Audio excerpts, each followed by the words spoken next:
Welcome to Live from America podcast. This is Hatem, and I have a very special guest. I've been waiting for this one for a while. It's a reunion after a few years. Um, Yay! we are joined by one of the most internationally recognized figures connected to the modern criminal justice saga. Our guest is Amanda Knox, author, journalist, Yay! criminal justice advocate, like everything, her life story is just incredible. Obviously, your life changed dramatically back in 2007 when her roommate was murdered in Italy and she was arrested, acquitted, convicted again, and then finally fully exonerated in 2015 by Italy's highest court. She spent nearly like 4 years in prison. Her case became one of the most debatable international trials of the 21st century, raised the major questions about interrogation, wrongful conviction, and all that. And she's been super busy. If you watch a Hulu, from the Twisted Tale of Amanda Knox on Hulu to her newest project, documentary, Mouth of the Wolf, where she returned to Italy and confront the prosecutor that once sent her to Yeah, prison. So she's here, Amanda I'm Knox. here. There you Finally go. back. So Finally good to back. see you again. It's been a while. How It you been? I has. see you're very busy. Every time I walk around, there's like a promotion for one of your new projects. I'm so proud of you.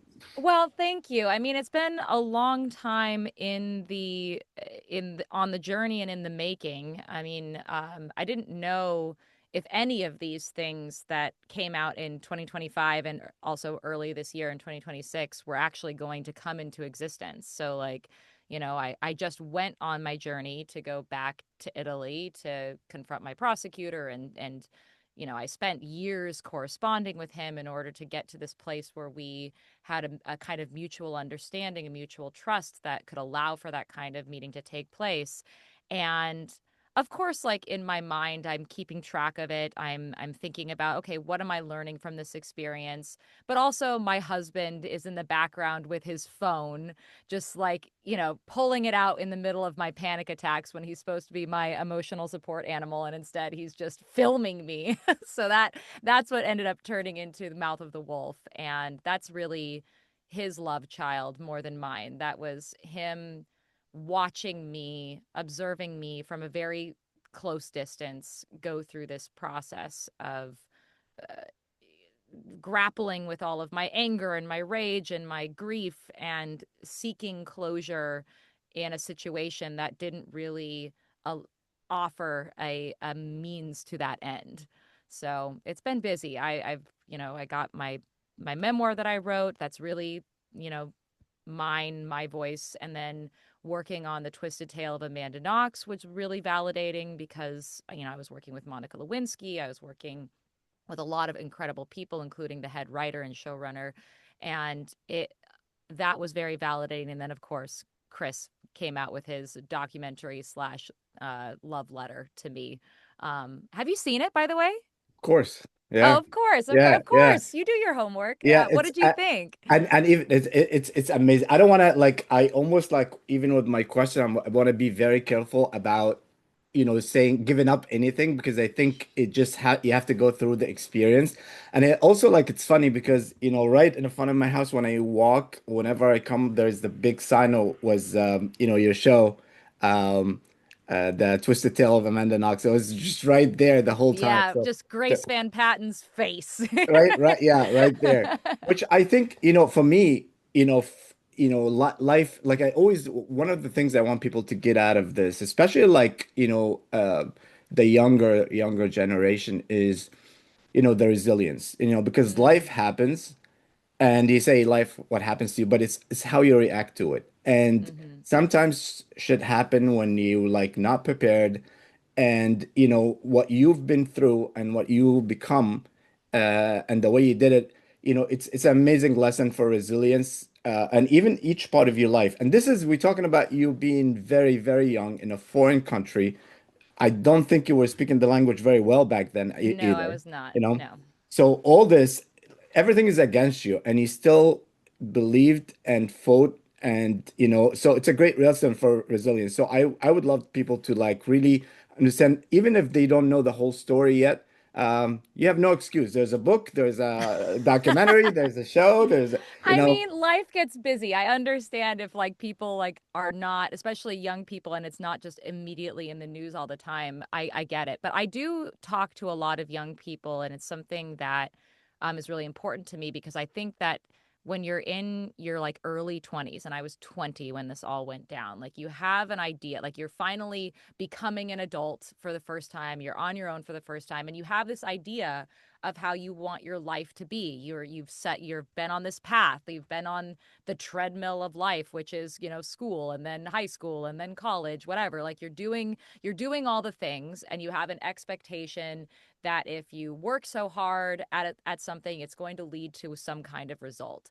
And the cruel trick of fate or of life is that all of your plans can completely go to shit was it yeah, just because life will happen to you.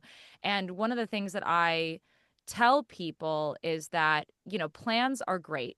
Make plans, be ambitious, have a vision for yourself, like have that vision board, but don't be so attached to it that when life does happen to you, you fail to live your life to the fullest because you're still grasping on to that life that you think you should be living or you should have lived.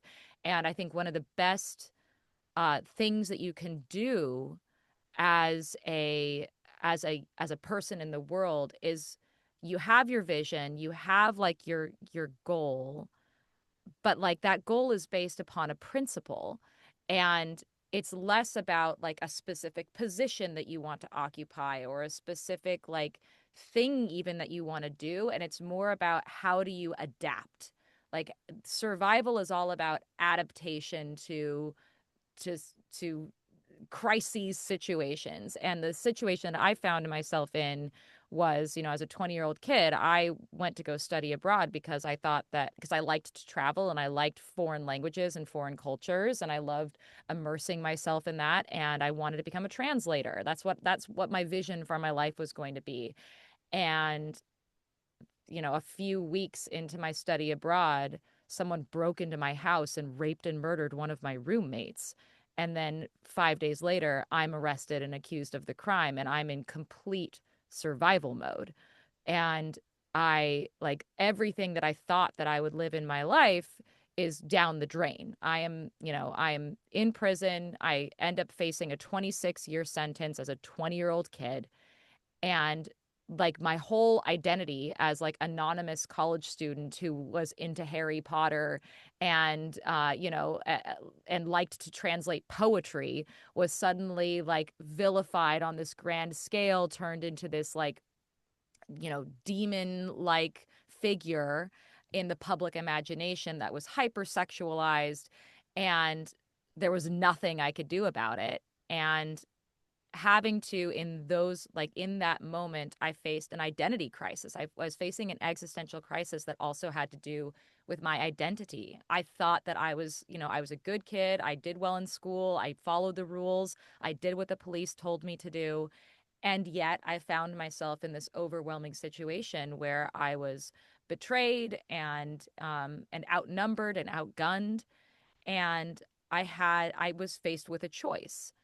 Do I despair and and and be attached to this like grieve incessantly the life that I could have lived, or do I take a hard look around me and go, well, this is it, this is my life, it's not what I imagined my life would be, what do I do with this?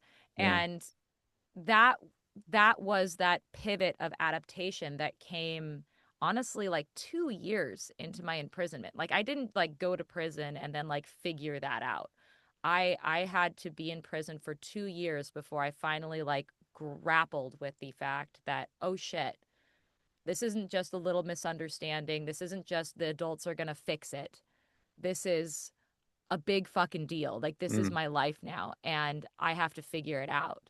And so, be careful what you wish for. I did end up becoming a translator in prison. I noticed that, like, as soon as I sort of opened my eyes to the world around me, I noticed that there were women that I was imprisoned with, who, of course, were guilty of the crimes that they had committed, but also were grappling with PTSD and depression and, were struggling with neglect and abuse and were deeply uneducated. They like hadn't gone to school, they couldn't read, they couldn't write.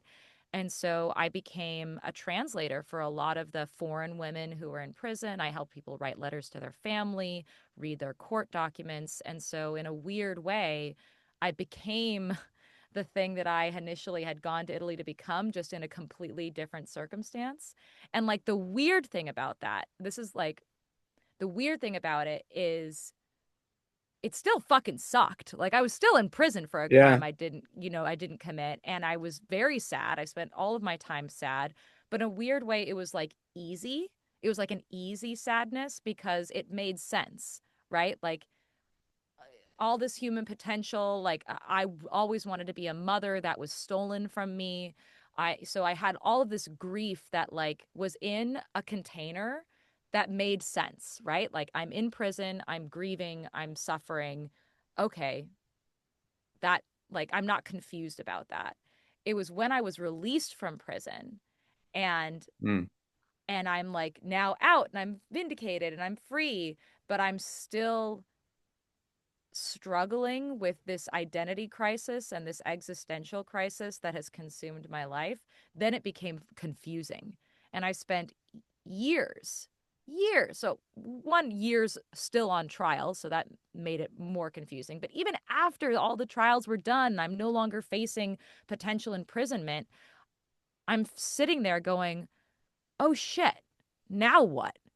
Like, Yeah. okay, okay, so that like 8 years of my life down the drain for this like insane accusation. I don't get to go back to being an anonymous college student.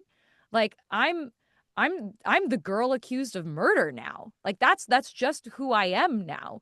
I didn't choose that for myself. Okay, what do I do with that? Yeah. And that has been the rest of my adult life. And it's been 18 years now. So 8 years of being on trial, 10 years of trying to make sense of the whole damn thing. I feel like a lot of times when you go with something like major, I've been through some, not in the same level, but I feel like you gotta get yourself so busy because the worst thing is always the silence. The always think is like not doing anything. So I Mm. always have like a million projects and I still, oh, I'll take one more. I'll take one. Because if you Yeah. don't, you just like that silence is like the most hurtful thing that could happen. Yeah. Um, let's talk about, your documentary first. Mhm. You know, so first thing, the name, Mouth of the Mouth Wolf. of the Wolf. Yeah, so it's Yeah. kind of like good luck in Italian, right? Like something like Yeah, that. yeah. Okay. So in Italian, in bocca al lupo means in the mouth of the wolf. So it's the way that they say like break a leg, right? Yeah. In the mouth of the wolf, and then you respond by saying crepi il lupo, may the wolf die. And that's just the way that you say it. But it was something that I felt was evocative of what the journey sort of entailed. Like I was walking into the mouth of the wolf, and like there are all these little resonances. Like my prosecutor Giuliano Mignini, his like he often signed off his like text messages to me with a little like image of a wolf because he identifies with wolves. That's like his favorite animal. And Oh, so like there are all these little like and wolves have a particular like symbolism in Italy. The wolf that fed that was the mother of Romulus and Remus, who founded Rome. That whole mythology. Anyway, so like mouths have or mouths wolves have certain resonance. Mouths too in Italy have a certain resonance, and so it just felt appropriate for a documentary about me going back to Italy, back to like to speak face to face with this person who was my hunter, who hunted me. okay. And in the same way, also like in a moment in the documentary, he wishes me good luck. He sends me a message in bocca al lupo, and it just seemed like okay, this idea is swirling around, and it sort of captures the essence of what this documentary is about. and also allows for these fun little teaching moments, a little cultural Yeah. linguistic teaching I moment. feel like good luck could on that, you know, when you watch a documentary, could that be you saying that to a lot of people or somebody saying it to you as well as do it throughout the whole, you know, documentary, which people can say, why go back? You know, Mm. why would you go back? And, you know, like I understand sometimes you want to face the trauma. I understand sometimes you want to clear your name. I understand all that. But I'll tell you a story. I was going to Italy. I call it the Amanda Knox syndrome. I was going to Italy like a couple of years ago, and I was playing I play soccer, so I was playing a game there. So we were Love it. traveling, and I packed. And one of the things I packed was, you know, protein shake. You know, so I was like protein powder, so I can, you know, do my routine there. And then I'm sleeping. I was like, what if they think it's drugs and I go to jail and I spend 4 years? And I knew it came to my mind, and Specifically 4 years. yeah, and I woke up in the middle of the night, like took my bag apart and just took that protein shot, just throw it away. I was like, Yeah. I'm not putting myself in that situation. So this is just from me listening to your story. Like, why would you want to go? And I know, Chris, your husband was not a big like his don't do it, right?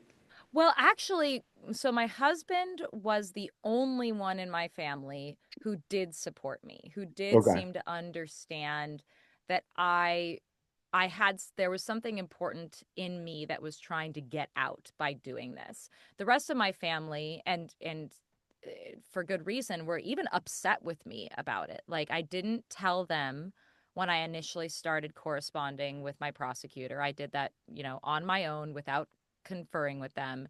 And then when I made the decision to go back to Italy to meet with him, they were not supportive at all. They did not understand why I would want to talk to them. They were incredibly and justifiably not curious about him as a human being. So why did you want it?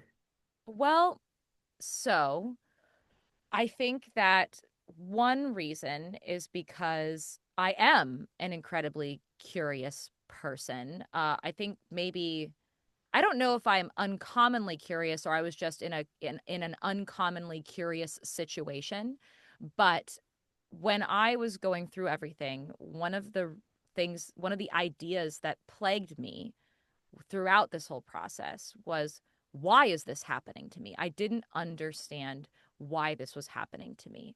I didn't understand how a prosecutor who had all of the evidence in front of him who that pointed to a person who had a criminal record committing this crime would go after me. Like why couldn't he just admit quite early on that, like, oh, oops, we made a mistake, arrested the wrong people, and went for the actual person who committed this crime? Why persist for years when the evidence presented a very different and clear story? It was like there wasn't confusion really. Like there's been a lot of confusion about what are the facts of the case or not, but all of that was like a huge smokescreen. Like there shouldn't be confusion about what happened that night, who raped and murdered my roommate. And so for me, I wanted to understand how somebody who's not a psychopath, who's who's genuine, like how someone could convince themselves that they were doing the right thing when they were harming innocent people. And I wasn't satisfied with the way people were talking about it around me, right? Like people would say, well, he's just evil, he's just a coward, he's just, like he's an idiot, he just doesn't, like it seemed to me that there had to be something more complex than just this is an evil deficient human being that made these decisions. And it wasn't satisfying for me to walk away from what had happened to me with without any understanding. Like I felt like and I think this is a universal thing when people are traumatized, particularly by other human beings. Like even when we're traumatized by natural disasters, people cry out to the sky like, why me? But like especially when another human being does it to you, like it's the problem of evil, and does evil even exist, and what do we do about it? I, having been accused of being an evil person, felt like that was a cop out, that that wasn't an actual explanation. And so I sought something deeper. And I realized that the only way that I would find that deeper truth was by confronting it, was by directly talking to the person who made these decisions, and doing so not from a place, like not from an adversarial standpoint, right? Like I had been in the courtroom for years and I knew how completely inefficient and ineffective an adversarial scenario is towards actually getting people to find common ground and admit to like agreed upon truths, right? Like in an adversarial scenario, everyone is motivated to deny anything that someone says from the other side, even if it's true. And so I felt like I needed to get out of this adversarial place and approach this person like a fellow human being, somebody who I could relate to, somebody who I could understand. And that was a leap of faith, to be fair. Like I didn't know if that would work out, but the surprising thing that I discovered is when I reached out to him and said, instead of saying, "You're wrong and here's all the reason you're wrong," instead I said, "Hey, here's a way that I feel like I relate to you." That opened up avenues for discussion and exploration and evolution of him as a person and his relationship with me that I didn't know were possible. So that that was really that going that sort of forging my own path that way instead of like sticking to the paths that had already been walked by so many people was an uncertain path, but it was one that really helped me excavate a lot of truths that otherwise would have remained hidden to me. Does that make sense? I feel like I'm talking in It abstract it notions. no, it does it takes a lot of self. I don't know what do you even do to reach that moment, and that to but the main thing is like for me is like you talk a lot about forgiveness and but I feel like sometimes I struggle with, and maybe you can explain that, Hmm. that forgiveness cannot replace accountability. Hmm. People do stuff wrong and they can, especially people in that their job is to follow evidence or follow a certain path, and then if you forgive everybody, this is good from your side, but there has to be some kind of accountability for what they did, Yeah, because the problem is, you rarely like when there's always a friend of mine always say like he owns a place and he's like, if I catch a bartender stealing, what are the odds that this is the first time he did that, for sure. So, you know, if you like maybe you did, but there's a lot of stories that maybe that was not shed the light on like yours, maybe they weren't as resilient as you are to fight. So a person like that should not be in this position of power, of even like I would take it further, like I don't know about raising people, it's about raising kids or anything like that. So how do you see like what is the borderline between like accountability and forgiveness? And forgiveness for from your end is, yeah, no, that's a noble thing to do, but also don't you have responsibility to hold him to accountability so he doesn't do that to somebody else? Oh, for sure. Yeah, no. Okay. So I think one thing that is so interesting about this whole journey for me is that when I talk about going back to talk to my prosecutor, I feel like a lot of people automatically assume that I must have forgiven my prosecutor in order for that conversation to have taken place. And I I will let I want to like scream from the rooftops that forgiveness had absolutely nothing to do with it. I did not set out to forgive my prosecutor. I set out to understand him. And there's a really important difference there where I did sort of refuse to automatically demonize him in my mind, but that doesn't excuse bad behavior. Like refusing to demonize someone is not the same thing as not holding them accountable for the wrongdoing. And I, as somebody who was hurt and filled with years of worth of grief and rage towards this person, had to do some Herculean emotional intelligence gymnastics in order to have a civil conversation with this person and to find common ground.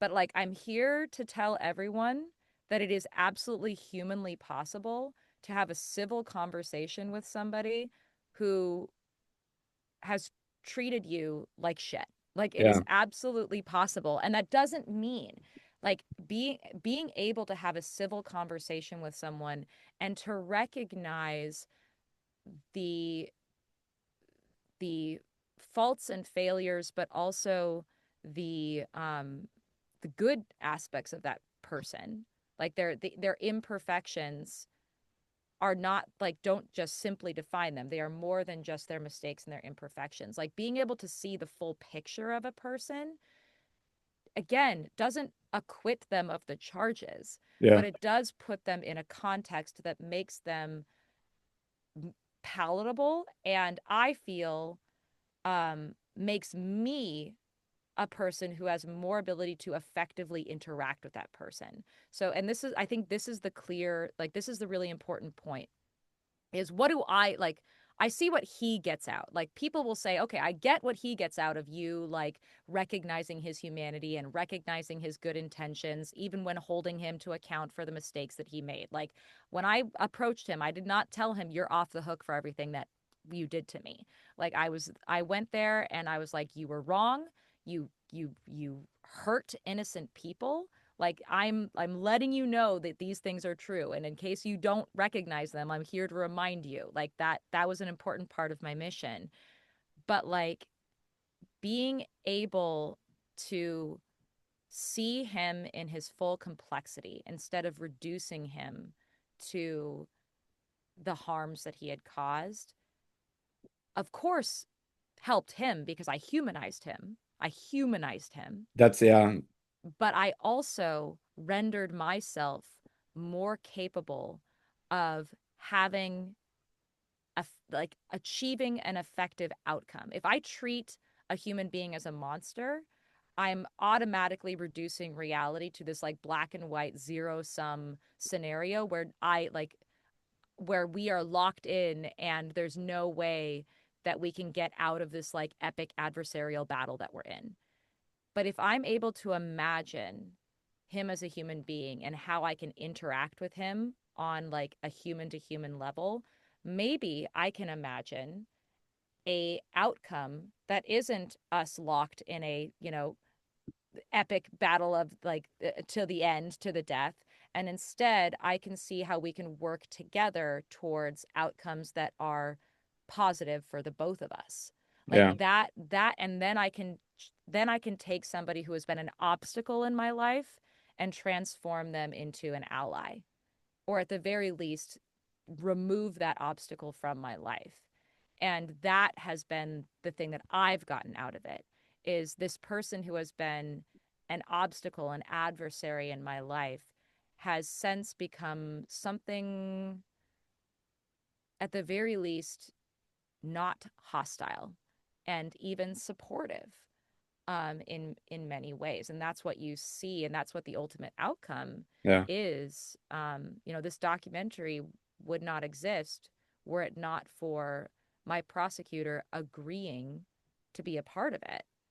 And and the closure that I get from having painstakingly like walked him through the impact that he has had on my life in both positive and negative ways has led him to reevaluate his choices in the past in a way that doesn't make him feel like he's been put on the spot and cornered, but like has allowed him to imagine that as a possibility that is good for him, you know? Yeah. No, So I mean, th this is a very noble approach from you and very rare, like that people do that. I understand where you're coming from. It just, you know, not a lot of people do that. And the one thing I disagree with you, like you could have made the documentary without him. You give him a chance to tell his own story, and you could have painted him any way you wanted because you're the that's one that true. have the power right now, but yet you did not do it. You made him part of the story and led him to the story, which actually leads me to my next question, which is like, you've done a lot from the book, from the shows, from the stuff. What do you think that storytellers, what responsibility do they have especially when they approach like situation like this? What, from your point of view, what responsibility you think as a storyteller you should have when you do this? Obviously, include him in something. You could have just hired, I don't know who's the most evil actor, one of the James Bond villains or something. Totally. Yeah, Yeah, and totally. just yeah. So what do you think your responsibility as a storyteller that you should do? Well, I think that I I recognize from personal experience how stories can override reality and completely change people's lives for the better or for the worse. And having been reduced to a villain in somebody else's story, a voiceless villain, by the way, someone who did not have the ability to have any kind of authorship over my own life as it was being recreated in the mind of my prosecutor and in the mind of the tabloids. Like, I recognize the incredible power of storytelling and how it it is a fundamental part of how we relate to each other as human beings. We like even those of us who are not directly impacted by this particular story, we how we interpret our own realities is based upon the stories that are given to us and that become part of the way that we process the world.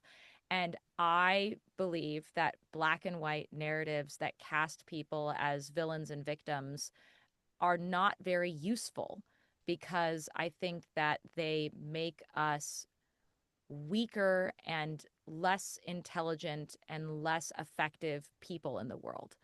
I did not want to commit that same kind of mistake and that same kind of harm that was committed to me, to the people who had done that to me. And so when I was faced with the opportunity of telling my story, I had learned the lesson of what bad storytelling looks like and what the consequences were. And I wanted to experiment with what a more responsible and true and smart storytelling looked like. One that actually could help us understand how the world works and what to do about it, as opposed to those like fantasy black and white narratives that don't actually help us to fix anything.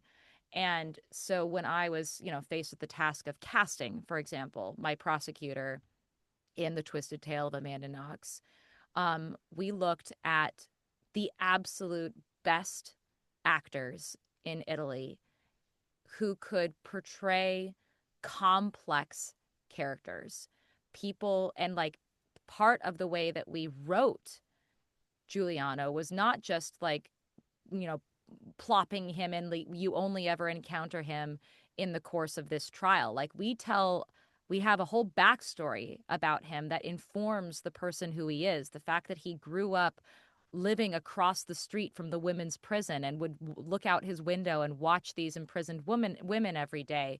The fact that the Monster of Florence of case was something that captivated his local community and he became largely involved in that. Like that whole history informs him as a human being.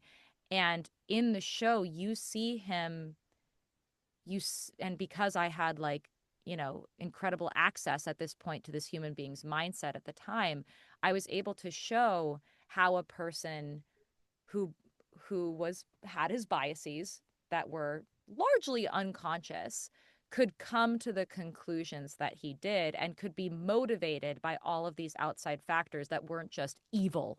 Like he's not just an evil guy, like he's a guy who's motivated by all these different factors in his life, including his reputation in the town and the media and all these international voices coming in. Like all of these things inform the person that he is and the choices that he made. And I think that that makes for a better story, a more engaging story, and a more truthful one that helps people come away with a better understanding of how the world really works and what we can do about it. So again, I feel like storytellers I feel like storytellers know this though. Like I feel like Not lot necessarily, but yeah, well, the good I ones, mean, yeah. the good ones do. Like, and the stories that really captivate us, like the villains are ones, the best villains are the ones who are doing what is best for them, Yeah. right? And we understand, we get why they are doing the things that they are doing. And we can even sort of glean some kind of like moral resonance from them if you look at things from a certain perspective, You know, it's right? interesting. There was a James Bond movie. I can't remember which one of the villains, one of the recent James Bond, and they were like, he was just so good. And they asked him, like, how you become that evil? Like, why you? And he's like, I'm not evil. Mm-hmm. Um, Yes, yeah. that is it. You're not Yeah. evil. Like He's I'm like, I'm just not evil. I'm doing just me. I'm just, I see things differently than you. From my perspective, I'm actually doing good. right. So it was, that moment where he's like, oh, you know what? He's not acting like he's evil. He's actually, that's what he believes. And like with the backstory is like you say, the Joker, like one of the best things is like when you have the stories, how I get these cars, it always makes you like feel a little bit of like, oh, something's going on. But it's always famous things like history is written by the winners, right? Mm-hmm. So whoever had when they had the power to write your story, they did certain things. Yeah. And this is why I say like it's smart when people can when you have when a storytelling style that like you said you cast the best actors that can play the complicated part, not just that. Is there any part of your story you feel like that people don't know at all or hasn't been talked about? Um, I mean, I wished that we had more than 8 episodes in the Twisted Tale because, and there's stuff I write about in my book, Free My Search for Meaning, that didn't get to be included in it because we were limited to 8 episodes. But I think that the journey of of trying to figure like again, most people focused on like the 4 years in prison and the 8 years on trial that I spent, and that are like are legit, like almost operatic in terms of like the story. Like of course, people focus on that. That's where the big action is, right? Like that's where the courtroom drama is. That's where the heightened tension is. Oh my God, this innocent girl's in prison. That's what people are captivated by. But I think like my story really began as soon as the courtroom drama ended and I was no longer in survival mode and I was suddenly in meaning making mode. And it wasn't just about the things that were happening to me, but it was how do I decide what to do about all of this now that I have the freedom to do so.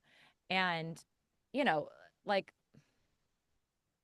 and I'm actually facing a new kind of challenge to this day, like right now, a new version of this challenge because like back when I was fully exonerated and everything, and I was no longer facing prison, I was no longer suddenly in survival mode. I am no longer being hunted down. I no longer have like the reactive sort of hyper vigilant mindset of a prey animal. Now I can finally imagine like, oh, instead of like trying to grasp and hold on to the things that are being taken from me, I can now actually start to plant roots and build something.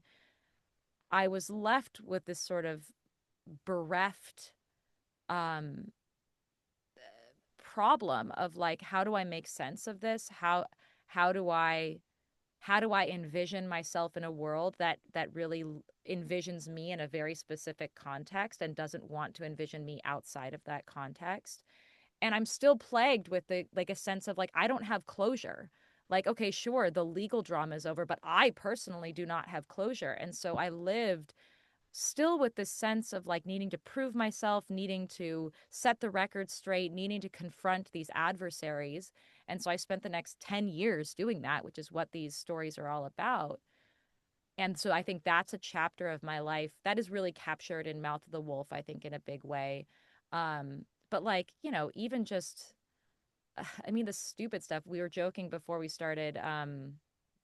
uh, before we started chatting or started recording, I was joking about how like I never got to do the dating thing that most people do. And so all these comedians out there have these great bits about the dating scene. And it's like, I have nothing. I got nothing on the dating scene because I was a little tied up at the time. I was in a long distance relationship, as it were. And I just never got to be a part of that. So instead, like how am I'm grappling with all of those things that I've lost. And but like the weird thing that I'm coming up with right now is that like I do, now that I have like this the book and the Twisted Tale and the Mouth of the Wolf, all of that is out now. And I do weirdly feel like I've actually arrived at a place of closure. Like I feel like I get it now. Like I everything happened, and then it took 10 years for me to figure out, oh my God, what the fuck just happened? And now I'm like, okay, I get it. Oh my God, now what? Like, who am I when I am not at a place of extremity, when I am not facing an adversary? What does it mean to create things not from a place of like, survival necessity, but from just like a place of joy? Like, do I have permission to do that? Because it's felt like my entire adult life, the stakes were so high. And now it's like, what is it like to live without something to prove? Yeah. And that's an interesting new challenge for me. And it's a little bit like, um, I mean, it's a little bit like a midlife crisis. I mean, in a way, because you're like, okay, I've been working so hard to achieve this thing, and okay, I got it. But now who am I? I've sort of like It's also emerged. it's funny that you said that because we just had the Olympics, and for athlete, usually right after they win the gold, medal, and they come back for the Olympics, they're like, I've been working so hard to do this. Now I did it. Now what? And it's just like, can I just And be what, me? Can I, yeah, yeah, and what could I possibly do now? Like, have I peaked? yeah, Like, yeah. have I peaked? Did I peak at wrongful imprisonment? Like, what? What the fuck is that? So that's where it's like a really interesting challenge, and I'm trying to give myself permission to be driven not by a sense of like urgency and I gotta save the world and save myself, but like maybe I can go back to being that anonymous college student kid who loved silly things. Yeah. And and is that maybe that's a legitimate thing, but it's weird to be in a place when your life has been lived in such extremity to then sort of like fall back and be propelled by a different kind of engine. Yeah, I mean, you have so much energy inside you that's driving you towards something. And then, like, when you feel like you completed, now it's like you have that energy still, but you want to direct it to the things that you want to do, you know, Yeah. which I think we have a solution we're going to talk about at the end of the show. But, do you feel I wanted to ask you this because, the true crime, in general, do you think that it forgets about the humanity of the people involved in, like some people, because I'm sure that some people still doubt your story. There's like, no, no, no, she's guilty. She's not, I don't know how you deal with them, but did it get too much? Like sometimes I feel like sometimes, true crime stories are told way too early. Like something just happened and they do it with somebody still in prison or somebody still fighting for or somebody's that we don't even know if they're innocent or not yet. They haven't got a chance to prove themselves and then they come in. What's your thoughts in general on the true crime saga? Yeah, I mean you're absolutely right that the vast majority of true crime is too soon, right? Like it's if the story is unfolding simultaneously as the headlines are being written, there is a huge danger of the story being shaped in a way to just to sell it to audiences, and like the way to sell it to the audience is just by leaning into the scandal of it and hyper simplifying it for Yeah. people. And Excuse me, that's sorry. the huge danger. Like that was the huge danger of how it happened in my own case, was there was just this appetite for more and more information, but like people didn't have the perspective in order to understand how all of these pieces fit together and what their relative importance was. Just like the amount of like misinformation and leaks that were coming out led to a tremendous amount of confusion about what was actually true in the case or not. And and and that led like that made it really difficult for people to see the truth through the trees, right? Like it was just a mess, and Yeah. like it was too much for people to process. And ultimately it became this game of like just get the next scandalous headline out as quickly as possible to get the Yeah. advertising I mean, dollars even into like the the most eyeballs. amazing thing in your story, I feel like is the way the judge your reaction to the murder. It's like, oh, look at her. She's not crying. She's making out with her boyfriend. Like, oh, so they have something in their mind how people should react to certain things, and people cha do things differently. But I'm curious, do you think if that happened in the era of social media, like right now, do you think it would be better or worse for you? Because I was thinking about that Hmm. as like probably you would had a better outlets to like express yourself, like you see you like doing selfie in the TikTok or whatever, or you Hmm. have like all these um people that gonna be fighting for you, or do you think it's more of misinformation and narrative? Like which one do you think it's better with the social media? Because I think it would have been better, my opinion, but what do you think? Well, so it's not that, social media wasn't a thing back then. It was very early stages social Yeah. media. It wasn't like, you're taking a video of yourself in the moment and uploading it, live streaming to TikTok, right? But there was social media at the time. And so the way that social media impacted my case was it led to it was like in the blogger days of like people, or like on the Facebook groups, like a lot of like grassroots advocacy campaigns really arose out of Facebook, and people like joining groups and communities being formed around dissecting all of the details of these cases. And so I think that it was the first example, or one of, at least my case was one of the early examples of how social media led to little ecosystems of people who were circling through, who were like so I think that social media amplifies latent human traits, for Mm. better and for worse, right?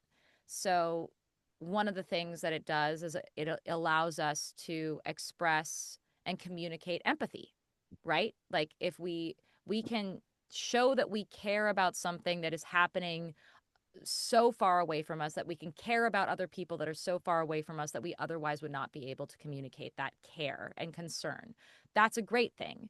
I think it also leads to more transparency. I think that it would be harder for the police and authorities to hide their transgressions if we had lived in an age of everyone has their phones out Yeah. and is documenting everything that's going on.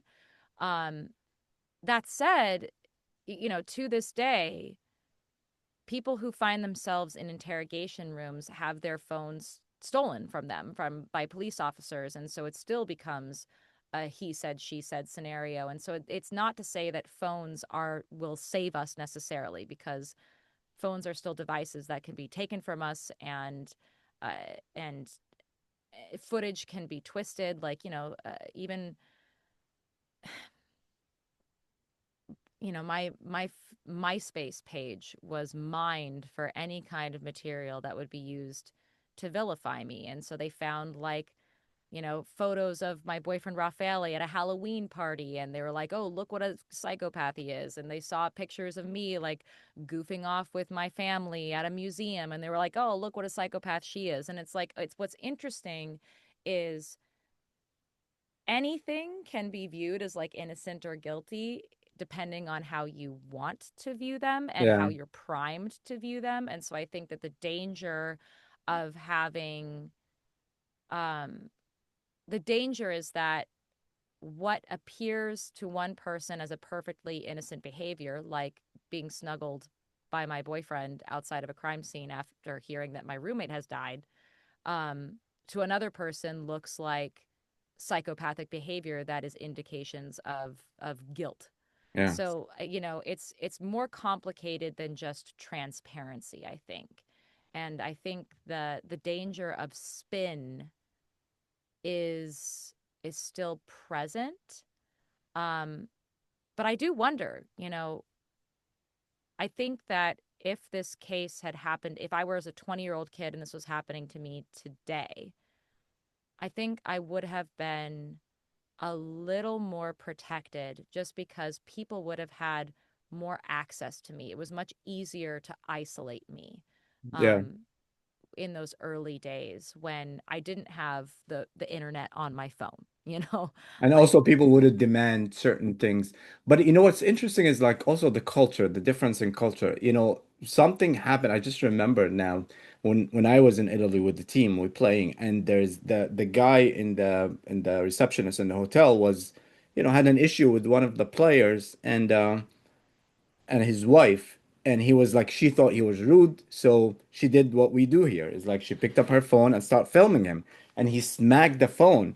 And our mm, team coach and manager came to us like, listen, the culture here, they don't allow you to film him like this. It's just not the same thing. mm, So, I wonder, like, I'm sure, like, also you being American, they'd be like, okay, something's going on. I mean, you know, we don't know. Do you feel like the justice system, like with everything that you've been through, do you believe that the justice system is really designed to like find the truth, or is it more designed to protect like the system, like itself? Like, mm. hey, we solve it. This is our job. We solve it. Yeah.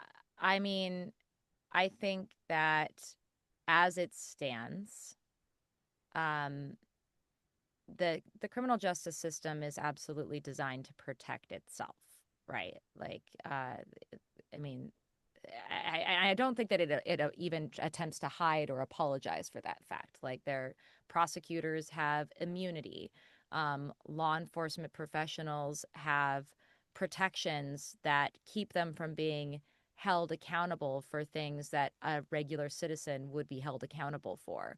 Like, there are laws that protect law enforcement and prosecutors from being held accountable for wrongdoing that the rest of us would face consequences for. And so I think that um, there there is built into the system this protection for those who are given the responsibility to hold other people accountable. And there's a huge cultural and institutional resistance to the people who are in charge of holding people accountable being held accountable themselves. I also think that our system, especially our system in the US, is really designed to come to a conclusion and then like stick to that conclusion, like to like nail that conclusion down as like for the sake of closure as opposed to for the sake of certainty. Uh, and I think that that is really enshrined even in our Constitution, right? Our Constitution very famously does not guarantee an innocent person the right to their freedom if they are innocent. It guarantees an innocent person the right to a fair trial. And if at the end of a fair trial they are found guilty, like tough shit. Like that's what Yeah. you get.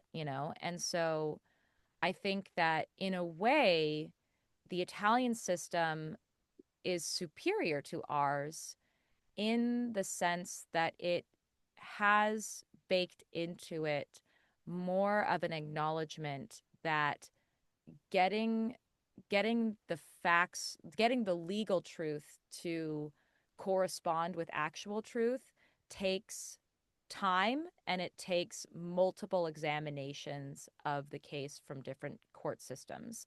And it takes more transparency, honestly, about how people come to the decisions that they make. So, one big, huge difference between the Italian system and the US system is that in Italy, all verdicts have to be motivated.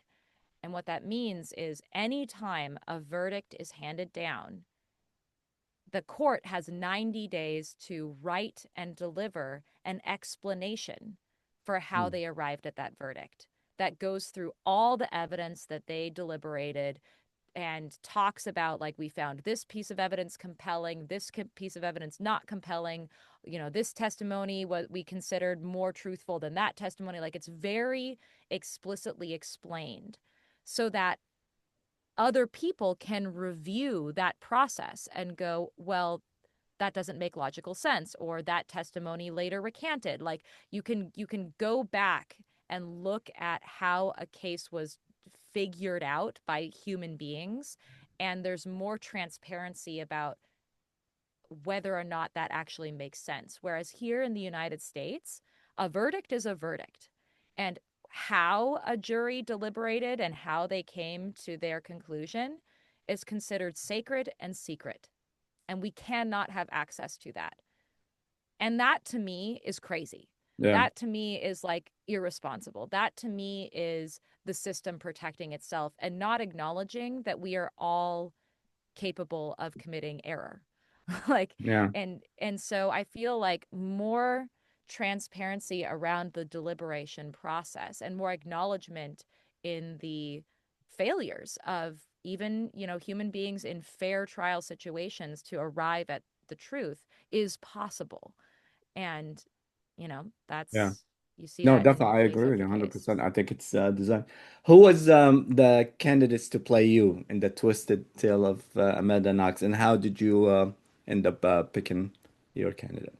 Yeah, so initially, me and the rest of the production team were really excited about Margaret Qualley because she has this sort of like whimsical quality to her that we felt really captured, especially that sort of quirky, whimsical quality that I have. And a lot has been made of like my whimsical quirkiness. And I like to remind people that this was in 2007, the peak era of the manic pixie dream girl. So, like, dyeing your hair pink and playing the ukulele was hot back then. Don't act like I'm the crazy person, the only one who was doing it.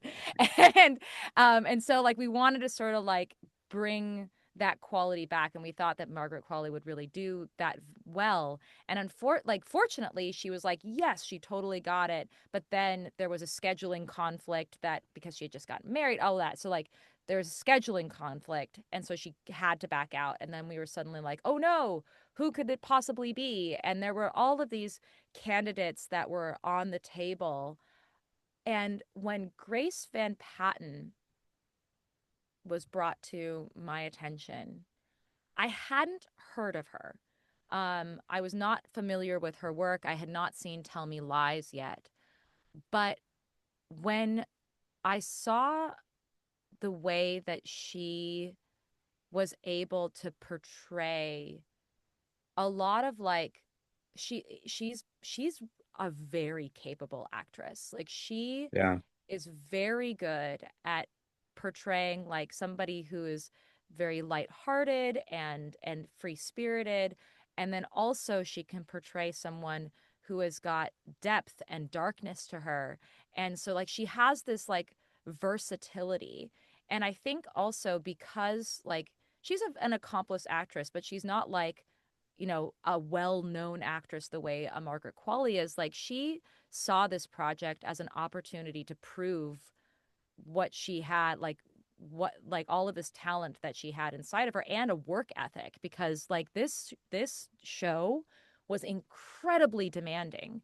Like in a very short amount of time, she had to become fluent in Italian, and she had to portray me all across like 15 years worth of life from, being actually even more than that, because she plays in the opening sequence, she plays like a 15-year-old version of me playing soccer.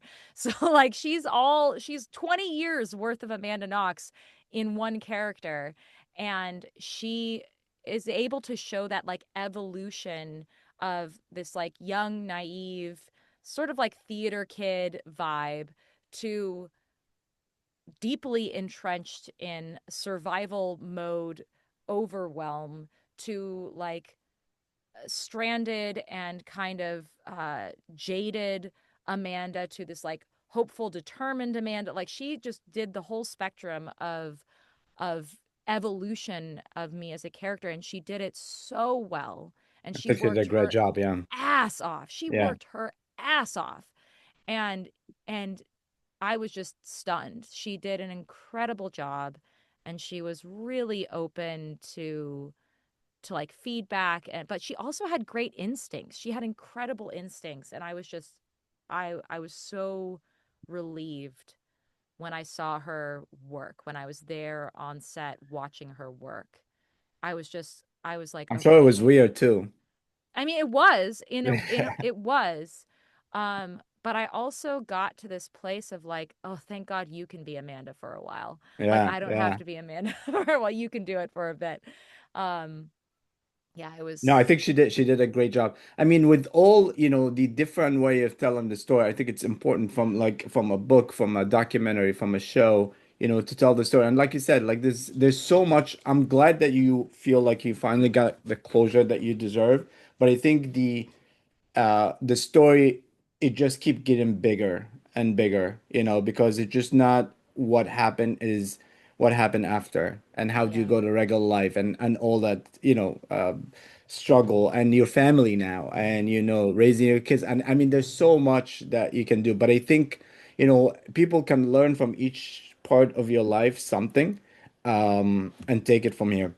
Next project, we talked, I think maybe it was a couple of years ago when we talked, I don't know, 3 or 4. For me, I've been through a lot of tragedies, and I always see that comedy is a way Mm, to uh to define tragedy, because the first thing that you do is like, oh shit, that's funny that this has happened. Like, you can cry when somebody break up with you, and then like later it's like, that was funny, or yeah. something, whatever it is. So, and I always recognize this, because I'm always involved and around a lot of comedians. I do a lot of production work. I do a lot of shows, and I'm always around, and I saw so many comedians talking about, like, when their shows coming up, or the specials coming up, and and some of them obviously comes from different places, but I feel like a lot of it comes from also pain. And we talked Hmm. about this before, back when I had a project, it was called the Cellar Talks, which is like stories that for real people happen, and usually tragic, and we make it a little bit funny. And you Hmm. naturally funny too. That's what a lot of people don't know. Um, but the last time we talked, you were like worried about something. You were like, how can I joke about stuff like that? How do you feel about that now? And can we get you to do your first comedy special? I am 100% pro turning pain into comedy. I have, when we were last speaking, I was prodding that question and wondering, because I was starting to make jokes about it when we were first talking. I was sort of like just throwing a few little jokes out there and seeing how people responded. And of course, like people responded explosively, and like some people loved it and some people absolutely hated it. Yeah, And I was still sort of grappling with, okay, people really think of me in this like tragedy box term, and like when I start appearing in a comedic sense, like, do I have permission to do that? Do I need other people's permission to do that? And I have finally landed upon the fact that no, I don't need anyone's permission to do that. yeah. And so for the past 2 years, I have been doing stand up. It's been like, local stuff. I guess not so local. I did do the Comedy Store in LA with Whitney Cummings. That was really fun.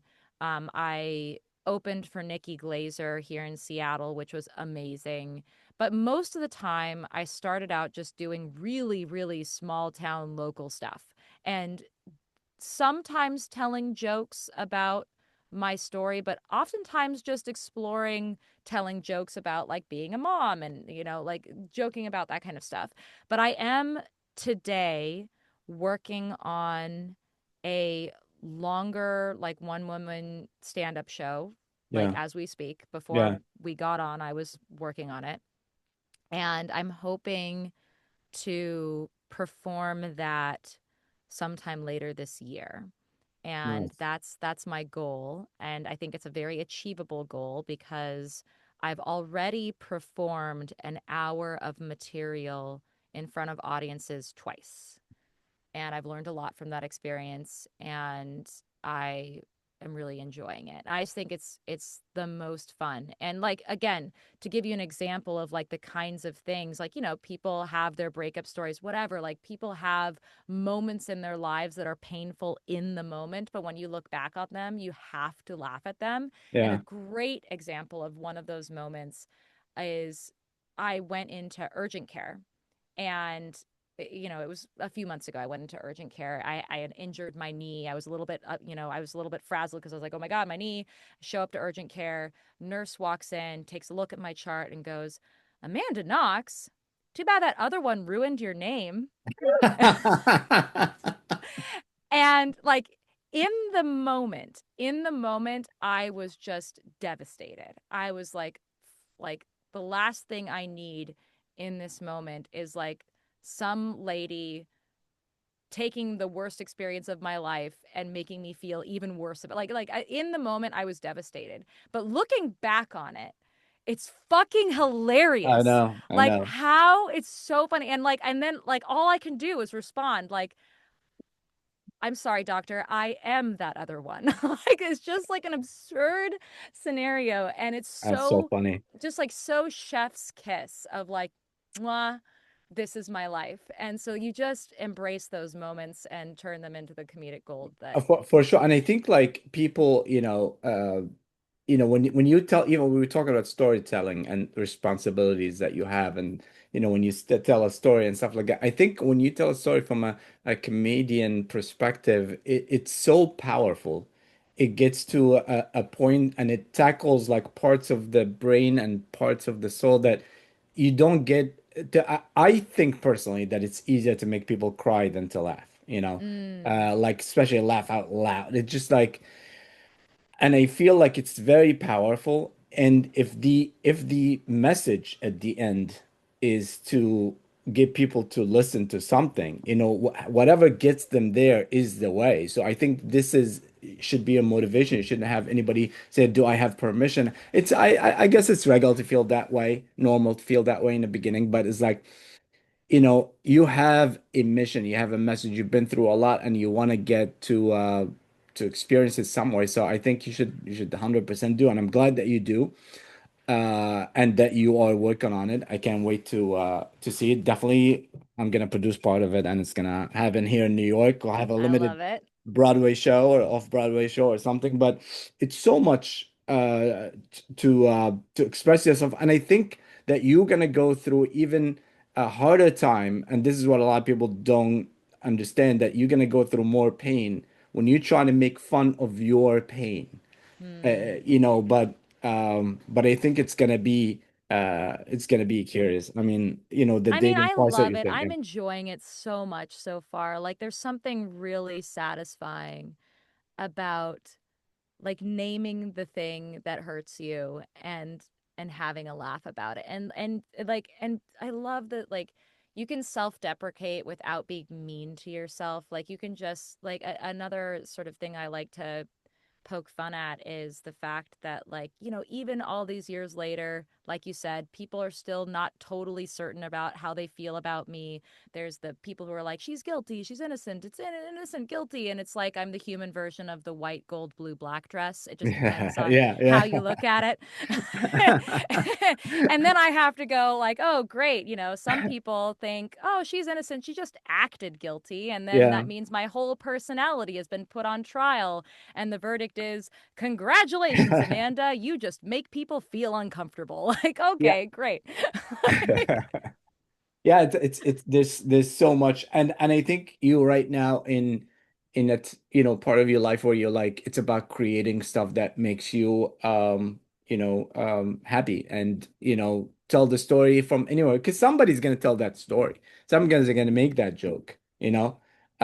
so and I like, as we were talking about, like when you see somebody like Dave Chappelle, and the amazing way he does of storytelling, he can make the worst, most offensive story so funny, because he tackles a human nature, which is part of the brain that's gonna make you understand it in a different way. So, there's so much chapters, and I think, like, I always thought that any movie, like, you can do even the most, like if you get Titanic, you can make a funny version of it and you can make a serious version of it, and they're both gonna be so good. Yeah. So yeah, I'm gonna hold you now. I don't want to wait a couple more years to watch No, that no, special, but I'm not going to make you wait a few more yeah, years. My goal is like within this year. So yeah, that's yeah, my goal. yeah. That's I'll keep definitely you that. updated. Yeah, yes, please.